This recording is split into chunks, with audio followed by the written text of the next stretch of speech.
नाजरीन, सऊदी अरब और पाकिस्तान का ये नया कदम पूरे खित्ते में एक नई कहानी लिखने जा रहा है। JF-17 थंडर, वो फाइटर जेट जो अपनी स्पीड, रेंज और फायर पावर की वजह से दुनिया भर में पहचाना जा रहा है, अब सऊदी फिजाओं में भी अपनी गरज दिखाने वाला है। ये सिर्फ एक जहाज नहीं बल्कि एक सिग्नल है कि मोहम्मद बिन सलमान अकेले नहीं, उसके साथ पाकिस्तान जैसी न्यूक्लियर पावर भी खड़ी है। जब सऊदी स्काइज पर ये थंडर उड़ेगा तो दुश्मन के दिल में एक ही थॉट गूंजेगा, ये वो नई दुनिया है जहां पुरानी स्ट्रेटजीज नहीं चल सकती। आज की वीडियो में हम आपको बताएंगे कि ये फैसला क्यों लिया गया, इसके इम्प्लीकेशंस क्या हैं और किस तरह पाकिस्तान और सऊदी अरेबिया का ये इत्तेहाद आने वाले वक्त में पावर बैलेंस को बदलने वाला है। नाजरीन, सऊदी अरब ने एक ऐसा फैसला किया है जो दुनिया के ताकतवर ममालिक के लिए एक बड़ा पैगाम है। जी हाँ, हम बात कर रहे हैं पाकिस्तान और सऊदी अरब के दरमियान पैदा होने वाले एक नए अस्करी इत्तेहाद की, जिसका मरकज JF-17 थंडर है। वही जंगी तैयारा जो न सिर्फ आसमान पर बल्कि दुश्मन के दिल में भी खौफ की लहर दौड़ाता है। ये सिर्फ एक तैयारा नहीं बल्कि एक ऐलान है कि अब मोहम्मद बिन सलमान अकेले नहीं बल्कि उसके पीछे पाकिस्तान जैसी एटमी ताकत मौजूद है। ये तैयारा सऊदी अरब को इस काबिल बनाएगा कि अगर किसी भी दुश्मन ने खलीज फारिस से लेकर अफ्रीका के शुमाली किनारों तक मैली नजर उठाई तो उसे सिर्फ JF-17 की चीखती हुई आवाज सुनाई दे जो ऐलान करे कि अब नई दुनिया है, यहाँ तुम्हारी पुरानी चालें नहीं चलेंगी। नाजरीन, शायद आप सोच रहे हों कि आखिर मोहम्मद बिन सलमान को इस तैयारे की जरूरत क्यों पेश आई। क्या वाकई सऊदी अरब को किसी जंग की तैयारी है या ये सिर्फ ताकत का मुजाहिरा है? हकीकत ये है कि मोहम्मद बिन सलमान सिर्फ एक हुक्मरान नहीं बल्कि एक मैदान जंग का तजर्बा रखने वाला रहनुमा है। उसने मशरिक़ वस्ता में होने वाली गैर मुस्तहकम सूरत-ए-हाल, दहशतगर्दी और बैरूनी मुदाखलत को करीब से देखा। सऊदी अरब में कई दहाइयों से खतरात मौजूद थे। दाइश और अलकायदा जैसे गिरोह सऊदी सरहदों पर असरअंदाज हो रहे थे और दुश्मनी की साजिशें मुल्क के अंदरूनी इस्तेहकाम को कमजोर कर रही थीं। और फिर सबसे बड़ी हकीकत यह है कि मगरबी ताकतें, खास तौर पर अमेरिका और यूरोपीय ममालिक, कई सालों से मशरिक़ वस्ता में अपना असर बरकरार रखना चाहते थे। कभी फौजी मौजूदगी, कभी इक्तिसादी दबाव और कभी इमदाद के नाम पर सऊदी वसाइल पर कब्जा करने की कोशिशें की जाती थीं। मोहम्मद बिन सलमान ने साफ ऐलान किया कि सऊदी अरब अपनी खुद मुख्तारी और अपने अवाम के मफाद के लिए खड़ा रहेगा। लेकिन ये आसान नहीं था, क्योंकि ताकतवर दुश्मन हमेशा मंसूबे तैयार करते हैं, बगावतें करवाते हैं और मुल्क को अंदर से कमजोर करने की कोशिश करते हैं। यही सब कुछ मोहम्मद बिन सलमान के दौरे हुकूमत में भी हुआ। दुश्मन ने सऊदी अरब में सियासी दबाव डालने की कोशिश की, साजिशें की गईं और मुल्क की सिक्योरिटी को कमजोर करने की कोशिश की गई। लेकिन सऊदी लीडर ने डटकर मुकाबला किया।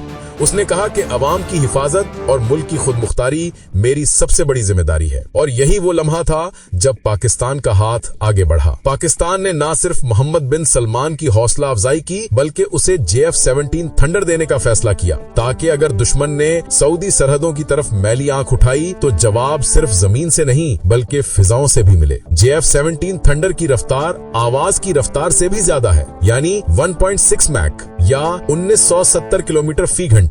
इसकी रेंज 1200 किलोमीटर है और अगर एयर टू एयर रिफ्यूलिंग हो तो कई घंटों तक फिजाओं में रह सकता है। ये तैयारा BVR missiles, laser guided bomb और PL-12 मिसाइल से लैस है, जो 100 किलोमीटर से जायद फासले पर दुश्मन के तैयारे या अहदाफ को तबाह कर सकते हैं। इसके अलावा रात क्रूज मिसाइल भी ले जा सकता है, जो दुश्मन के बंकर्स, कमांड सेंटर्स और असलहा डिपो को निशाना बना सकते हैं। जदीद तरीन इलेक्ट्रॉनिक वारफेयर सिस्टम भी इसका हिस्सा है, जो दुश्मन के रडार, कम्युनिकेशन और मिसाइल गाइडेंस को जैम कर देता है। यानी अगर दुश्मन ने तैयारा भेजा या मिसाइल दागा तो थंडर उसकी आंखें बंद कर देता है और निशाने बनने से पहले दुश्मन कुछ समझ ही नहीं पाता। यही सिस्टम भारत और दूसरे खित्ते के जदीद तैयारों के लिए भी एक इंतबाह है। दोस्तों, JF-17 थंडर सिर्फ एक जंगी तैयारा नहीं बल्कि एक नजरिया है। ये ऐलान है कि सऊदी अरब अब किसी भी किस्म के दबाव या दुश्मनी के सामने पीछे नहीं हटेगा। जब ये तैयारा सऊदी आसमानों पर उड़ता है तो दुश्मन खुद ब खुद कदम पीछे हटाता है,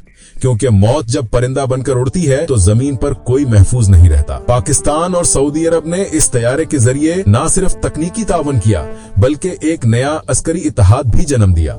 इस इत्तेहाद में मुस्तकबिल में सऊदी फिजाइया और पाकिस्तानी एयरफोर्स मुश्तरका तरबियत और ऑपरेशंस पर काम करेंगे ताकि खलीज फारिस, अरब सहरा और अफ्रीकी साहली इलाकों में सऊदी मफादात और अवाम की हिफाजत मुकम्मल हो। नाजरीन, सऊदी अरब की फौज में ये तैयारे किसी भी फौरी जरूरत के लिए तैनात होंगे, चाहे वो यमन की सरहद हो, खलीज फारिस में कशीदगी या अफ्रीकी शुमाली किनारों की हदूद। पाकिस्तान इस ब्लॉक को तकनीकी मदद, तरबियत और लॉजिस्टिक सपोर्ट फराहम करेगा ताकि मोहम्मद बिन सलमान के हुक्म पर ये तैयारे हर किस्म के दुश्मन को फौरी जवाब दे सकें। आखिर में नाजरीन, ये JF-17 थंडर सिर्फ एक हथियार नहीं बल्कि एक पैगाम है।